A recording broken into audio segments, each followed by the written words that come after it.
नमः शिवाय।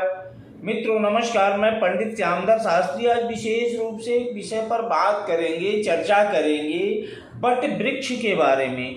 कुछ एक समय पूर्व ऐसा देखा गया कि वाराणसी में काशी विश्वनाथ मंदिर के पास जो बट वृक्ष था वो किन्हीं कारणों से धाराशाही हो गया।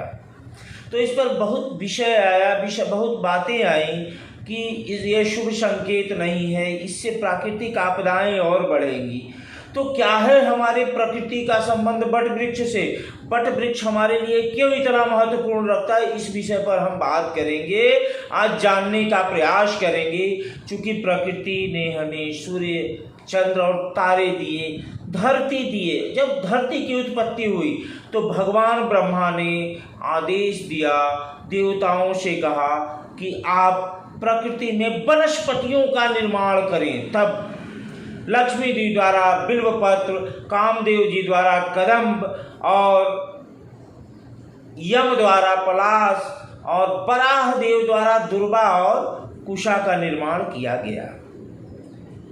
किंतु प्रकृति में तमाम तरीके के जो वनस्पति होते हैं उनका महत्व है, जिसमें 2 वृक्षों का, हम कहेंगे 3 वृक्षों का विशेष रूप से महत्व होता है। पीपल का वृक्ष, बरगद का वृक्ष और गिलोई का वृक्ष। क्यों है महत्व? धार्मिक कारणों में यदि हम देखते हैं तो प्रलय काल के समय भगवान विष्णु को बट वृक्ष के पत्ते पर लेटा हुआ दिखाया गया है, अंगुष्ठ को पीते हुए। कहा गया है उस समय, बटस्य पत्रस्य पुटो शयानं बालं मुकुंदम मनसा स्मरामि। यानी बाल मुकुंद भगवान को बट वृक्ष पर भी दिखाया गया है। श्रीमद् भागवत गीता में भगवान श्री कृष्ण ने कहा है कि मैं अश्वत्थ में निवास करता हूँ, यानी पीपल के वृक्ष में निवास करता हूँ। तो भगवान विष्णु का निवास पीपल के वृक्ष में माना जाता है।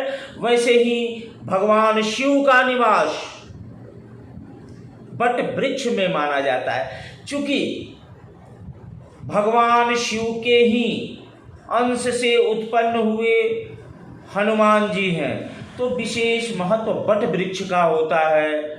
बट वृक्ष हमारे जीवन में संस्कारों में भी उपयोगी है।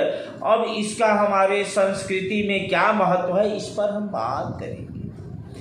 औरतें, महिलाएं, धर्म, जाति, सारे चीजों को भुला करके एक साथ बट सावित्री का व्रत करती हैं, यानी बट वृक्ष का पूजा करती हैं पति के दीर्घायु के कामना के लिए। बट वृक्ष के पूजा का विधान है। उसी तरीके से हमारे 16 संस्कारों में पुंसवन संस्कार, जो जब महिलाएं गर्भिणी होती है तो तीसरे महीने में पुंसवन संस्कार किया जाता है। वे पुंसवन संस्कार है क्या? बट वृक्ष के टूषा के या ऊपरी हिस्से का अग्रभाग, पीपल के वृक्ष का भाग और गिलोई का भाग, ये तीनों को मिला करके गर्भिणी स्त्री के नाक में सुंघाया जाता है, उसके गंध को सुंघाया जाता है। क्योंकि जैसा बट वृक्ष विशाल और शक्तिशाली होता है, वैसे ही आने वाला संतान शक्तिशाली, प्रभावशाली और क्रियाशील हो।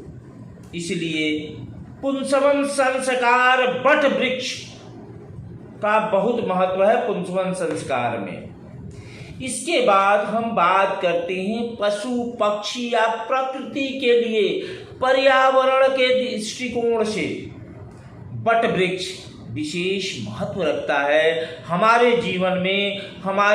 क्योंकि जो पशु पक्षी आसानी से घोंसला बना पाते हैं, और चूंकि बट वृक्ष विशाल और दीर्घायु होता है, ऑक्सीजन का मात्रा अधिक होता है। जैसा हम पाते हैं कि अभी कोरोना काल में पेड़ चूंकि काटे जा रहे हैं, इसलिए ऑक्सीजन हमें कम मिल पा रहा है, तमाम तरीके की समस्याएं ऑक्सीजन को लेकर के हो रही है, तो हम पेड़ पौधों को लगाएं, पर्यावरण को बचाएं, जिससे हमारा जीवन सुखी और समृद्ध होगा।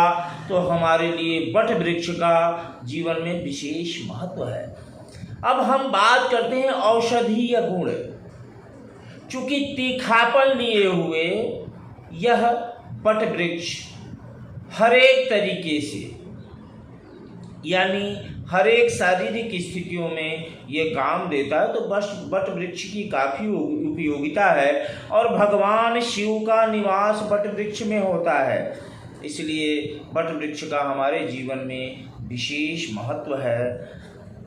आज हम चर्चा किए वट वृक्ष के बारे में, क्योंकि काशी में अभी वट वृक्ष गिरा है, यानी भगवान विश्वनाथ के परिक्षेत्र में वट वृक्ष गिरा है, जिसके कारण सामाजिक अस्थिरता होगी। और इस संबंध में चूंकि मंगल राजा और मंत्री दोनों ही हैं, इसलिए उठापटक या कह लीजिए रोग की अधिकता रहेगी। किंतु अगस्त के बाद रोग व्याधि में नियंत्रण होगा और मानव सभ्यता, मानव समाज इस कोरोना जैसे व्यापक महामारी पर विजय को प्राप्त करेगा, इसमें कहीं कोई संदेह नहीं है।